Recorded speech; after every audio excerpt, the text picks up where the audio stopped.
kind of been the culmination of a lot of personal experiences and a lot of personal growth over the past like couple of years, and it's an experience and a journey that I've shared with each of you in some way. So thank you for being here and contributing now. It means a lot to me. I think this really started to come to pass for me in a way that I didn't even realize a few years back, kind of before COVID and before, um, you know, the last couple of years. I was just in a really dark place personally, and I was going through a lot of things, and I didn't really know how to get out of it, and I didn't know how to really express any of it, and I felt really powerless, and I kind of wanted to do something, but I didn't know what. But through that process, it really taught me a lot of what it means to have an impact in the community and what it means to be a part of a community, specifically a black community, especially in America. And I think over the years, as we've progressed, not only as a community, but within myself, I've realized that it's really something special. It's something that, is something that we should cherish and something that we should really honor and something that we should really be proud of, whatever that looks like. And I think it's important for us to understand and really um, take in the fact that being black is not a monolith. There's no one way to be black. There's a million different experiences that we all have collectively and individually. We're all unique in our own ways, and that is what unites us. And I think that's what I really want to get across here is that we're all black and we all share our own experiences individually and collectively, but that's what makes us a community. So, thank you for being a part of my community. It takes a village. It really does. It really does. It for real does. And I think that's one thing I've learned because as I've gotten older, I remember when I was younger, my mom used to always say like, "You always think you know everything. You always think you know everything. You're so conceited." And I used to be like, "Oh, I don't know everything. I'm just smart. Like, I don't know what you're talking about." But as I've gotten older, I realized like I don't know shit. Like it's crazy. It's scary almost how much I don't know. And I think that's a large part of being an adult is realizing like there's this transition period where it's like I thought I knew everything, and then one day I was like, oh fuck, this is scary. I don't know shit. And how am I maintaining and like how am I paying my bills and how am I staying afloat? And so it's like this really weird self awakening and self assurance and self discovery of being like, how do I not only navigate this life as an adult, but also as a black person, and as a male and as a queer person and all the things that come along with that. There were so many boxes that I found myself being put into. So many things that other people told me you should be this and you should present this way and you should talk this way and this is the way that you should dress and this is the way to be professional and this is the way to gain experience and growth and in the workplace and all these things. And I found myself presenting this version of myself to the world that I had been sculpted and molded into, and I didn't realize it. Like I had no idea who I was. I had no idea how to make myself happy, how to motivate myself, how to do any of those things, because for so long I was just doing what everyone else had told me to do, right? And I think a lot of us fall into that. I think the more that I opened up, the more that I was honest about that, the more that I realized that like a lot of other people have similar experiences. And I think that's really what I want to explore with all of us here today is those individual experiences. Like because that was the other piece of the puzzle, is that I realized that like as I was having this awakening that like not everyone is at that same place yet. Not everyone has had that awakening. Not everyone has realized that like I'm not living my life according to my own rules, right? I'm not living to my own potential. I'm not living I'm not living by any of my own rules, right? I'm just doing what is expected of me. And I think it's a really powerful shift when you stop thinking about what should I be doing because this is what is expected of me versus what should I be doing because this is what makes me happy, or this is what makes me a better person, or this is what makes me a better friend, a better brother, a better partner, so forth and so on. You know what I mean? Mm-hmm. So yeah, I would love to hear from you guys on what that was like for you.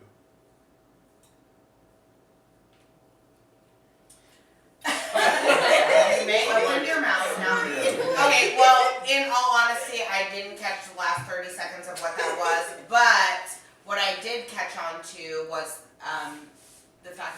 about, you know, how essentially how I translated it was how, you know, your upbringing and society has shaped you into what they thought you should be, and you followed along that path. Very much similar myself. That, you know, like especially when you have, you know, a very strong militant black father, a very emotionless Asian mother, like they have expectations of you, you know, like, and if I don't meet those expectations, I feel myself is not valued or worth anything. Like, man, working in like law enforcement, I can tell you that you most definitely feel like you outside looking in, and you most definitely feel like all eyes are on you at every single time. It doesn't matter if you're walking in from when you're leaving out, even when you do something good, you still feel like you didn't do good enough, or somebody's always looking down upon you about something. So if you get in trouble, you feel like they pinpointing you and stuff like that. So I went through that for 8 years. So I think everybody can say that. It doesn't matter if you work law enforcement or if you go into your regular job, or even if you ain't going nowhere, you know what I mean? I always felt like I was always being looked at. So that's where I'm at with it. So I don't know if anybody else can elaborate and go anything. I know Des is a teacher, and that's like our biggest conversations is feeling like everybody's looking at you. Even if you're the best in the building and it's not even close, you still feel like you're being looked at in a negative light for some reason. I don't know if it's just us thinking that just because of who we are, and you know what I mean, but I've always felt like that. So, I don't know if anybody else can. Go. No, go. No, I was just gonna say, yeah, like you said, like even just this year, it's Black History Month, and we literally got an email from a parent saying, could you please not teach Black History Month, and if you do, let us know what you're going to teach, because these topics can be very sensitive and we want to educate them from our viewpoint. But they're not black. But they don't want, and I'm as the only black teacher in the school, you definitely feel. And I've seen both sides. I've taught a very low income school and I've taught a very high income school, and both have the same amount of lack of culture, lack of appreciation of culture, and you definitely feel like you're the odd man out, but you've learned to navigate, like especially growing up in Arizona, growing up in the suburbs, like you learn to navigate. And it doesn't help how you feel when you go home at night, because you're around people that look like you, that act like you, you're comfortable, but yet you have to go out in this world and be uncomfortable. So I just think that overall you have to basically learn how to navigate, learn how to code switch, learn how to do what will help you get ahead. And it's not fair, it's not right, it's not gonna make you feel good at the end of the day if you do, but unfortunately that's the hand that we're dealt, and you have to learn to do it. Otherwise it is very difficult, because I've seen it from the other perspective where you do fight the system and you do be yourself, and unfortunately you do face backlash for it. Like, you can't be yourself, and if you are, you have to be prepared to not be paid as much. You have to be prepared to not get the accolades that you deserve. You have to be prepared to maybe not get everything that you actually deserve, and that's unfortunate. I'd love to hear Erica's perspective. I was gonna go. Don't put this pressure on me. Cause It's not pressure, but I know. But my thoughts that I do have, like based on what everyone said, like, so it kind of goes, in my opinion, like it runs the gambit. So like on one hand, when you started, you talk about like your own personal journey. It was just like realizing your own awakening, right? So, and how you had to check all these different boxes. So on one hand, for me, it was like I felt like in certain areas I learned early on that I didn't want to check boxes. Like I knew my mom wanted me to be a nurse and go into healthcare and deal with all this. I'm like, nope. Like I did my own did computer science and realized that was the wrong mistake because there's numbers in there. I'm like, who put these numbers in computers? You know? so I had to go from that space to like, you know, figuring out like what I wanted to do. Everything she wanted, she ended up still being happy for me and proud of me and things like that, but I definitely was like, I'm not going to listen to you and do what you want me to do. I'm going to do what I wanted to do. and that was like work with people in a different way. So that was how that paid off for me when I decided to like kind of carve my own way and like what I wanted to study and things like that. Then kind of going to what you were saying about like having to navigate these different worlds, and I feel like when you do that, I feel like you lose a piece of yourself either way. So like when you do the code switching, which is something that we all navigate, right? Black and white world or whatever, and then you behave in a way that's appropriate, that white people feel like is appropriate for them to be comfortable with your blackness. Right there. Because that's what you're putting first. Like, I grew up in Texas, and so when I came to Chicago, then moved here to Arizona. But when I came to Chicago, they're like, you talk weird. I'm like, I talk weird? I talk fast, yes. But I also speak clearly. For the most part, like I know words. Can't always find them because you come me out with that. But I use my words properly when necessary. And that was looked at kind of like I was trying to be white. Like, you trying to be white, you acting white. As if black is wrong and ghetto and ratchet, and white is right and educated and classy and all that stuff, whatever. Like, you have those two dichotomies you're always battling. You're always battling as well. But going to having to figure out from the code switch, make people feel comfortable, like, I felt like I was losing myself. Like, I wasn't speaking up, because you think about, like, if you say something, you're going to be considered combative and things like that. And you learn that early on. Like, you get conditioned in ways that are just so microscopic that you don't even know they're chipping away at you. And then on the flip side, when you do take a stance and become to your own and extending your own blackness, I agree with you 100%. Be prepared to not be, be prepared to not be recognized too. And if you are recognized, you're recognized for being the outspoken one. Yeah. Let her bring up our concerns. Like, why don't you do it? You know what I'm saying? Like, don't make me your spokesperson, because I ain't gonna get no extra money for it, whatever. But you definitely have to be prepared to not to kind of be looked over because that's a threat or intimidating. And it's like, no, I'm just doing the exact same thing that you would do. You just happen to be white, and people are not scared of you or are not intimidated by the fact that you have a mind.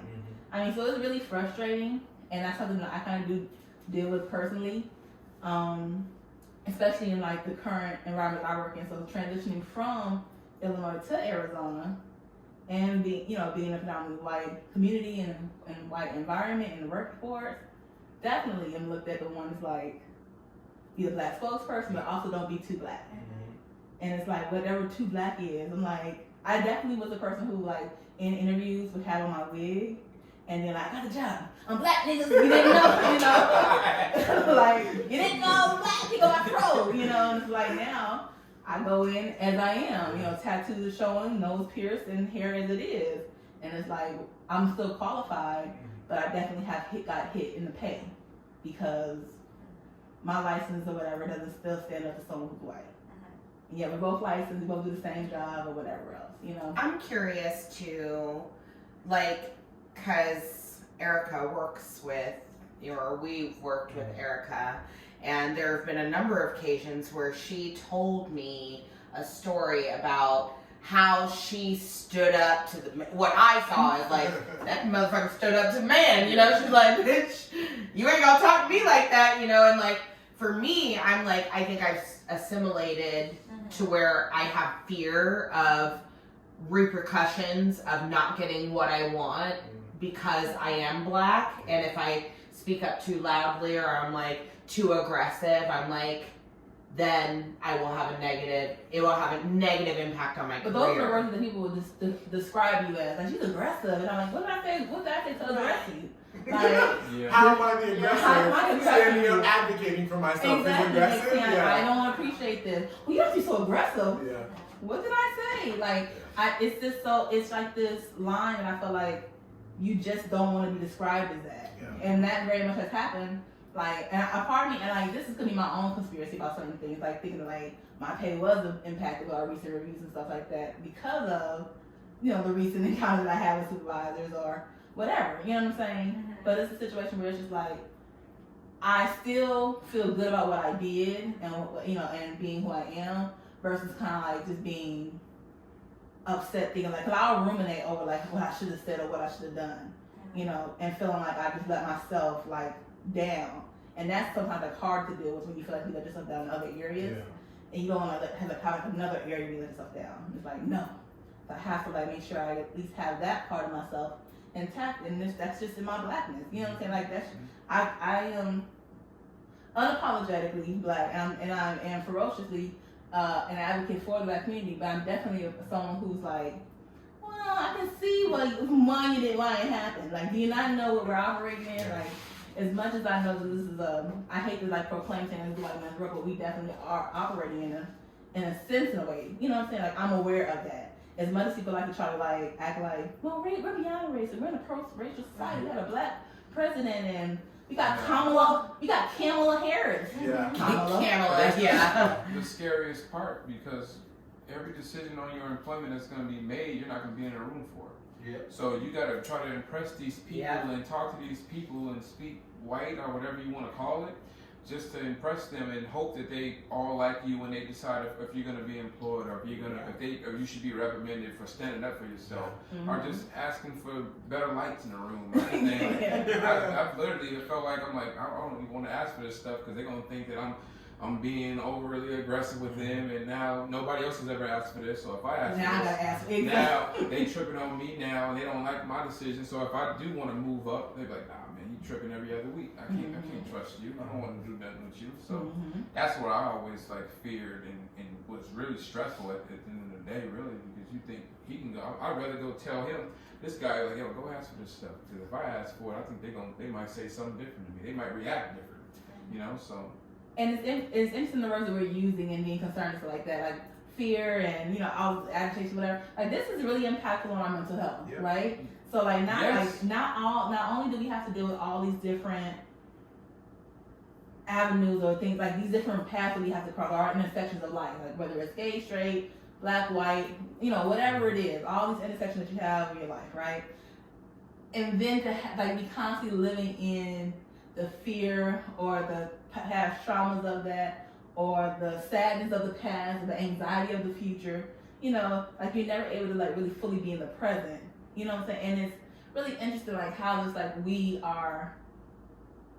Can't even enjoy yourself. You can't enjoy yourself, and it's almost like you just kind of just.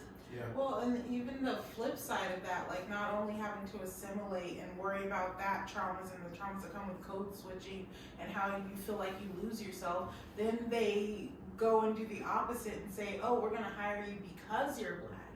But then not celebrate your blackness. Like, we want you to be black. We like that you're black. We like that. We like representation. We don't want you to be too black. We want the quota, but like we don't want That's to what it is. actually The like representation embrace of the who black. you are. Yeah, Like, right. we want you to be black, but don't be black. So Yeah. like that's worse too, because then you're like, okay, I got hired for this position. Was it because I was qualified, or was it because I was black? And then on top of that, you're usually overqualified as the black person. Like, they just need you to fill the spot, but you're overqualified, and they don't even acknowledge that part of it. They just know that, oh, you're okay, we accept you because you fit our mold, and we can accept you. Oh, the acceptable black. Yeah, and that's traumatic too. So it's like, either way, if you're proud to be black, okay, we'll hire you to fill a quota, to fill a need, and but don't be too black. And then if you are trying to assimilate, you've got to hope that they accept your level of Assimilation. right. They apply for a job now. Like I don't know if who's ever applied for a job in the last 2 months or something, but they'll get on there and ask you, are you a part of any groups, any minority groups, any kind of Black Lives Matter is really what they're asking if you're a part It's of on that's on the application. Black Lives on Matter? applications now, they ask you if you're a part of any kind of groups like that now. Literally, in the applications now. But back up. First of all, Black Lives Matter is not really a group. It's per a se. way of life. It's a way of That's how life. It's black can feel that way, Yeah. but on them, they see it If as a you're black, society. if you're your life matters, radical, please you let us really know. are. Please let us know That's immediately. radical. Literally, you can try something. Do you Whisper want right in real quick. to live more than me, or live the right amount? Yeah. But imagine if you say, "Oh yes, I'm actually I'm with Black Lives Matter." Okay, we'll call you. Thank you. You know, I mean, that's all you're gonna Yeah. do. Really? Well, how Yeah, about people I'm like not joking you. Yeah. If you ever go, just go apply for the same position you have now. They will literally ask you on that site what if you are in any kind of any kind of group or any kind of a margin or anything that you're a part of, and they'll ask you if Isn't you that need illegal? I mean, Do they have? is it for? I mean, I hate to play the devil's advocate, but honestly, is it for Black Lives Matter or is it for white militia groups? But I'm from the struggle like- capitals. Right. Do you Do for you? an insurrection? Right. I think you can take it for what you want, but if you hit yes and then you say, yeah, I'm with the Black Lives Matter movement. Not everybody think that is a peaceful movement. So most people think I it's agree. Weird. I think either It's way. weird to you, and it's weird talking about that, but that's how it's Yeah. It's radical and in there's my no other way. school. Why would you even ask that? I think either Right. way, like no matter what side of the coin you're on, from a legal standpoint, it's not. It's Right, not. isn't it illegal? It's But not I will legal. also tell you, as a hiring manager, I cannot tell you the number of times that I've been in interviews or have talked to people who've been in interviews who have been subjected and who have been asked questions that are not legal. Like, you are not legally allowed to ask anyone anything related to their age, to their sex, to their nationality, to their sexual orientation. None of those things. But I can't tell you how many times someone was like, yeah, they asked me how old I was for the job. And I'm like, that's illegal. I told you. Yeah, and so many people will be like, yeah, my age was a qualification. I'm like, that's illegal. Like, your race being a qualification. You can't That's ask that illegal. in an interview, but you most definitely will be able to put it on a piece of paper. And let's say somebody decides to say, oh yeah, you know what I am? I'm gonna stand up for I'm in Black Lives Matter. Okay, well, denied. Yeah. I don't. We'll call you. Yeah, and that's the thing. Even on a piece of paper, it's illegal. But I know there are companies out there who do it and probably get away with it because I've talked to the people who've been on the other side of it, so I know. The places I know that that happens. I can tell you right now, 110%. They ask me. Yeah. Oh, 100%. I guarantee it. And that's the thing. Because people don't know that it's illegal, they volunteer that information, and because they think that it's necessary, and it's like then you end up screwing yourself unintentionally out of a job. But it's like, also, would you really, if you think about it logically, Would you want to be there? do you want to be there anyway? If they're Right? asking those If questions, they're already that Well, shitty this is from my the other thing. I mean, granted, companies are there out to protect themselves and they're all about the money, Yeah. basically. But that is an individual that did that. You know, like, it's not like the company trained them to say, ask them for their, age. That's a person who has an opinion that, like, thinks that it's okay to ask that way. And maybe they weren't trained otherwise. But, like, so, I'm always trying to, don't get me wrong, I have a lot of optimistic. be hopeful and optimistic Believe and in try to too give. much. I know, I'm holding on to hope. I'm just saying. You do. I'm holding on to hope. It's bleak. It's only about this much.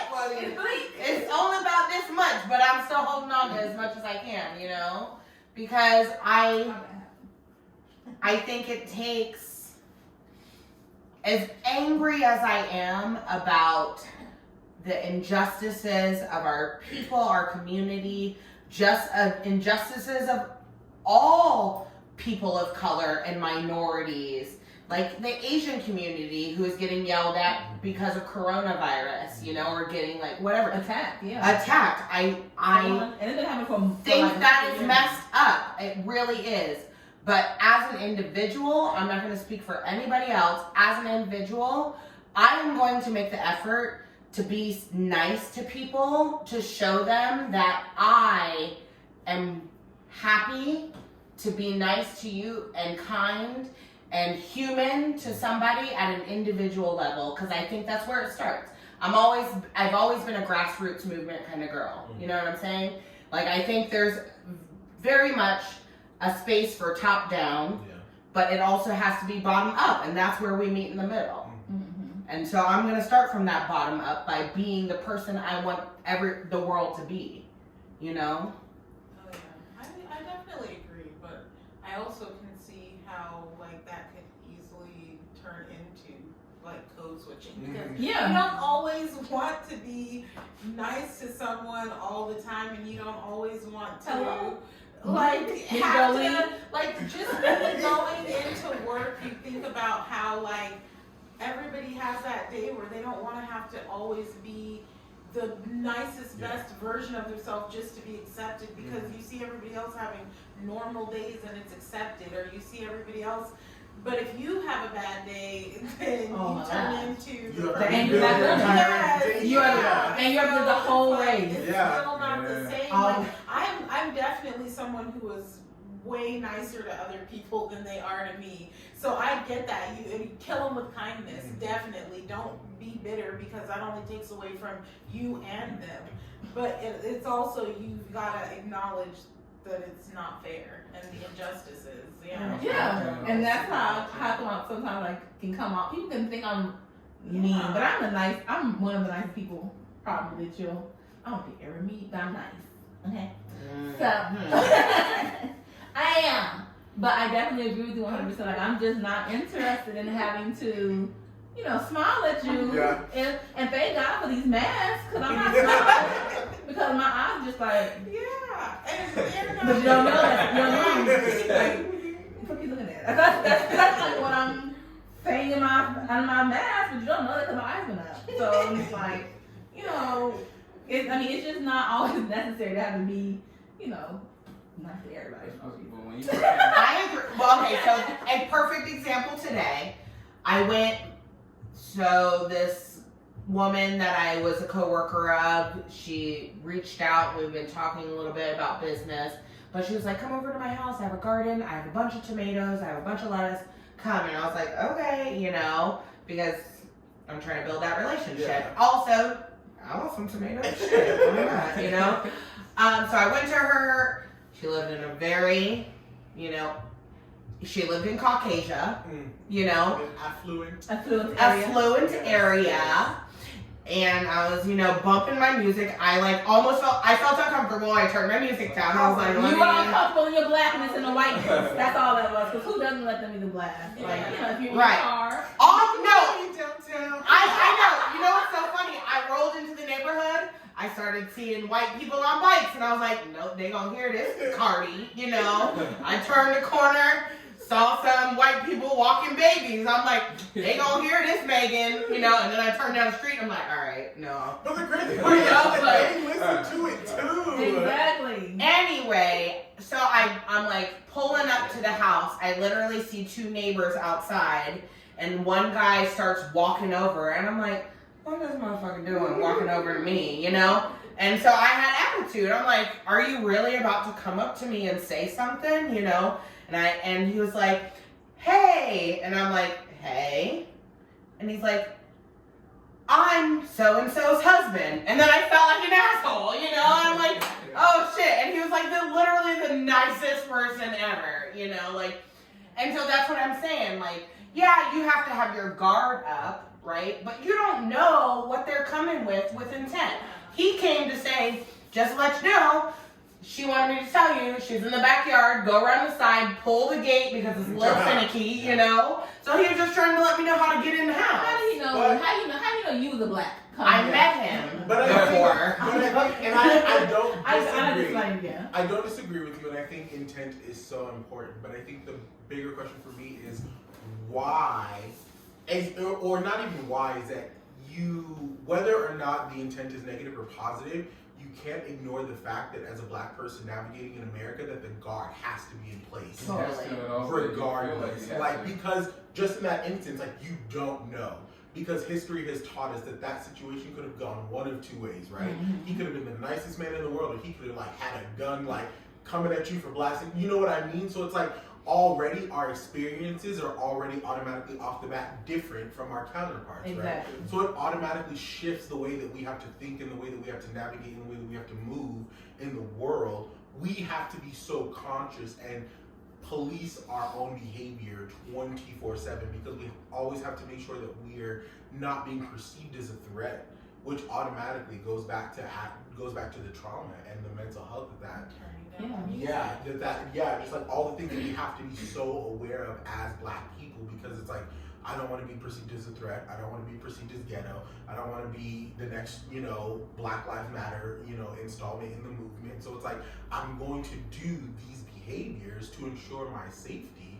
And their comfort. Yeah, and to my safety and your comfort to make sure that I see tomorrow. You know what I mean? But you can still be kind though. Like, Yeah. I get it. Like, you don't have to have an attitude, but you still have to have a guard. Yeah. Like, I always have a guard, but I don't have an attitude. Mhm. Like, I'm nice to people at work. They're always like, you're always the nicest person. You're always smiling. And I do because I'm generally a happy person, but I still have my guard up. Like, what are they thinking? What are they going to say? What do they really feel? And what do they say behind my back? And it is exhausting, and I am a bit of an overthinker, but I also think that it's just a part of the experience of Mhm. navigating in that world. Like, I definitely agree you don't have to be an angry Black person, but you, even when you're being kind and happy, you know that you're still being thought of differently or judged, or you might have to have more of a guard up, and it does get exhausting. And that's one reason for me, like, why I just, like, for the most part, I'm not always concerned about that anymore. Like, because it is, like you said, it's exhausting. And whether you perceive me as nice or mean, like, is not really my concern anymore. You know what I'm saying? Like, it's a situation where it's like, I'm going to be mean until you encounter me, you have a one-on-one conversation, or there's an actual genuine need for us to have an interaction. You're probably going to think what you're going to think anyway. Like, you might, you know, I'm because not there yet. because it's a Right. But that's because That's like when you Yeah. carry these. That's how I feel about him, though. Like, I'm like, you're way more bold than I am. Because 9 times out of 10, most people already have their decision made on you in the first 5 seconds they meet you. I Yeah. feel like I can win you over. I'm not gonna kiss nobody's No, ass. you're right. And if they're gonna be racist towards you or they're not gonna like you, they already felt They that already way felt before that you way. walked in the room. But I think we're so Exactly. conditioned as Black people to win them Wanna over, please them, to yeah. be like, no, I'm going to prove Yeah. you wrong that not all Black people are angry and not all Black people are loud and Or not all bad Black tempers. people are, you know, have attitudes. But at the same time, it's not my job to prove the entire, to be the example of the entire Black race. Do you know for how many me. times you end up You know what I mean? Yeah. I end up hearing like, oh, and you all have heard this example before, like whatever for a Black person, Yep. whatever for a big person, whatever it is. Insert like, whatever insert back end whatever, compliment. exactly. So it's For a like, Black person, for a Black person. yeah, it's like, well, you're one of the good No, ones. you're intelligent. Like, Yeah, Like, you you speak speak so so well. well. Yes, you I speak hate so well. that. I'm like, You speak so well. like, okay, Yeah. I How should. many Black people are you talking to? Exactly. Yeah. Welcome to your first Black experience. That's like, I'm sorry, I'm your first one. Come on, you jive down turkey. Right. Am I supposed to talk? Like, Yeah. what are you thinking? What do you mean? Dynamite. Yeah, Like, what the yeah. fuck? So when you get tired of like being that like, oh, you're not, and you like, so then you kind of get to the point where like, I don't really care what you think. You Yeah. know, you're gonna encounter me how you're gonna encounter me depending on how you come The scary part of that is too is like sometimes you end up becoming the caricature too of you when you're Black. Of the group. Yes, like Yeah. they want Right. that, they expect that. They from want you. that, they want- expect it, so they already and have it in even their I mind. love to death, but like even being like one like Cardi B, like Mhm. I feel like she's what white people think Black women are. Yeah. And that's the monolith that they've given us, but like that's what they want. They want that caricature version, or they want the complete opposite where you're assimilated. There's kind of, if you're in between, you're just at a war with yourself, because they either want, oh, we like that, we're cool, we're down, we're this, or you're, no, we don't accept that. You need to be your most proper version of That yourself. part. And the That's other scary piece that thing.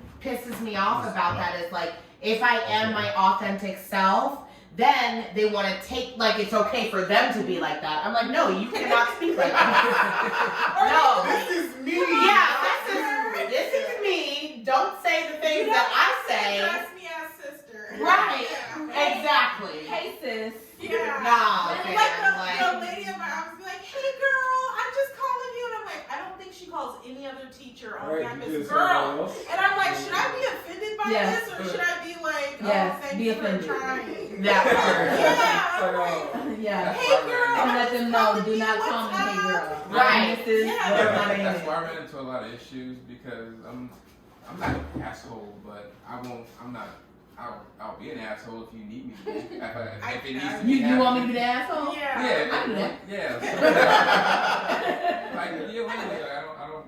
You're gonna get exactly the same energy. I tell her that I have the same energy policy. So if you're giving me that energy, I'm gonna give it right back to you and see how you like it. So like I definitely agree. I definitely am. I can 100% understand like the same. I just said I agree with that, right? Mhm. I do, but if I don't feel like giving you that same energy, I'm actually really in the mood. Because I just, whatever happened to me before I encounter you, I'm gonna give you what I'm giving, and then if you just keep on with your negative energy, then damn it, I gotta give you the same energy. You know what I'm saying? I got what you're looking for. I got what you're looking for, because I am not the 1, 2, or 3. Yo, get this I think it's interesting with when he speaks. Yes, I was like, oh. No, I'm an observer, but I think for me, just quickly, in my experience with corporate America, I felt most comfortable having a job and being who I am when I was able to work from home. Because I have a very strong personality, I'm very opinionated. So even with corporate America, when I was younger, I used to pretty much, I would sway however they would want me because I didn't know any better. So if they wanted me to do this, if they wanted me to speak a certain way, I kind of started learning. It wasn't until 2020, out of all the years that I've had jobs, where I felt comfortable because my skin is not what they're noticing. It's everything is being done over emails and having those conversations. Like, you don't know what I am. So it's not like, oh, if I walked into back in the day when I was working in corporate customer service, I would walk into a job and if I wasn't having the best day, it was all over my face. Oh, what's wrong with him? Mm-hmm. Or I had to watch how I address him. Oh, it's not our problem. Oh, you need to go home. But now with my job, now it's like everything is done. So if I want to expand off of my language, and I even just that, like I can just write something, and I'm not worried about someone saying, oh, well, he didn't say good morning this morning. There must be something wrong with him. Let's go walk to the office. Let's see what's up. Are you okay? Do you need? I literally just walked into work. That's it. Like I'm just like existing. everybody else. I came in just like everybody Exactly. else here, but you only noticed me. Yeah. So I think that's and it's sad, to finally feel comfortable where they don't get to see it. There's no Zoom meetings. All I'm working on is just how I communicate with everyone is through emails. Yeah. Mm-hmm. So if you go to the company directory and you see my picture, you see that I'm black, plus my name is Sean. So and that's another thing with parents. They're starting to condition their children with these European names so that they're getting, because especially with my mom, she told us like she named us because she wanted us to have a better future. I didn't really understand what that meant until I got older. So now I've had many bosses who became friends who were like, well, we called you in college because of your name, Sean Davis. And then it was off of, you were very confident. Yeah. I've had people say you were very confident in your interview, and that's the reason why we hired you, because of your confidence. But it was like, it sucks, that it has to be kind of like framed that way or our experiences. But yeah, like working from home, I don't have to deal with anybody because I was always that person. Like, was there something wrong with him? Somebody go check on him? Are you okay? I just walked in the building. That's it.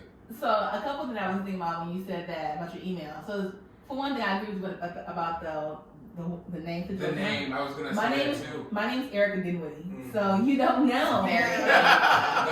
Erica Dinwiddie.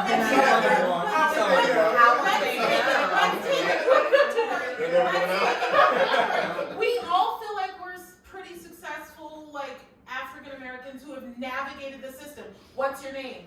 Erica Dinwiddie. What's your name? My name is Okay, but it's My name's so just different. out of all of them. Yeah. No, what's your name? Teresa.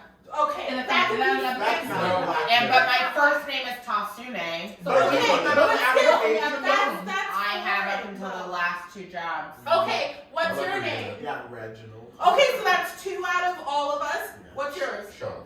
Desiree. My name's Terrell, but Okay, elaborate. Terrell could be considered. Yes. But Brady, Yeah. his last name is It's Brady. Brady. But What's I realize yours? what I'm saying. Yeah, if you go T Brady. No, I Yeah. whenever I No. call in for food, if I go anywhere, I tell them when they call if I do anything, I literally say Brady. It's I your never last say name. Terrell because I don't He want goes them to by do- Brady on Yeah, everything. on everything I go by Brady. Yeah. And makes sense. I just when y'all talking about it, I'm like, wow, I do that literally just And because what? I Why don't are want we them- asking? And why are we good? And what's your name? Devontae. But you get my point. My sister's name is Sierra Tequila Janique Jones, so I get it. She's not a teacher. Right, exactly. I'm a social worker. My name's never been like a problem. No one's ever been like, oh, that's like a, you know what I mean? They're like, oh my gosh, I really like that name. That sounds Yeah. really good. No Oh. one's ever been like, oh, that's a, how do you say, it's like Devontae. Devontae. Did I say it right? And I like, I had Devontae. someone say that just Nobody yesterday. ever pronounced my name right. I But I don't think they Tyrell. even understand Tyrell that's a Terrell. microaggression, Yeah. you know? Yeah. It's like, oh, oh my God, what a beautiful Right. name. Well, Yeah. yeah. How so Yeah, that was like a lot of exuberance. Yeah. That was But like, let's dive a little bit deeper in regards to I don't. filling quotas. But I want to do one more thing before we got sidetracked on the names really quick. Okay, To I'm your ready. point. I need to remember what I'm gonna say. Fluffiness, and so I can 100% understand when you said you just send what you gotta say, get to the point of your emails, and it's fine. And Sean sends that email. That is not what happens to Erica. No. When Erica sends an email, Erica has had conversations of, so you. hope you had a great Yeah. weekend. What did you mean by that? You sound very aggressive. Yeah. Happy Monday. And I was like, Hope to or see you on happy Monday. Monday. Exactly. Yeah. And I'm like, I don't give a damn how you doing, ma'am. Get this done, whatever. So, I'm not meant to say it because it's like the perception about it is like, again, you being an aggressive person. Okay, let me ask you this though. Do you start your emails off with Happy Monday or Good I hope good morning, I hope your day. Thank you so Yeah. much. Yeah, that is a business thing. Like that's not I don't think that's personally And that it's not and that But has you- email. Top But- that though, nobody really cares about that. You're just no, but it's But there's- business, It's it's considered quote unquote professional. it's professional. Why You is it know? professional when you like offer them? Just get to the But point. it You gets, Because but it it's- gets deeper when you have to start, because there's people out there, in order for even to not be identified, I used to Google bigger words or how do I frame certain statements so that it doesn't come across aggressive. So I'm like, okay, I'm like, how many times have I told you, hey, can you like, does it sound too much? I'm like, hey, like, can you, because I never want to be that person where it's like, I get an email from like this, my superior's like, hey, this email was sent over to me, I revised it, like, what did you mean by that? Or that kind of, the tone behind it. I'm like, What tone? What tone's in your head, sir? Yeah. You're reading the email. Like, how are you feeling today? Like, Yeah. I asked the question that yes. did you Should do be like spreadsheets? saying, You Like, know? Reggie has seen me so many times, like, re-edit Yeah. emails, like, back to back, because I don't want to sound aggressive. And that's the layers that go with it. Not only just being black, but then you add in the layer of being a female, or adding the layer of being a male. Like that stuff just adds on to your indifference. Mhm. Like the struggle you gotta go through. Like, And that's there's like things mental that we have to worry gymnastics. about being black females that you guys wouldn't have to think twice about or know, or struggles, and I'm sure vice versa. So the more titles you add to your label, the more difficult it becomes to navigate. And so that's the part where it's in America you just feel like it's assimilate or die.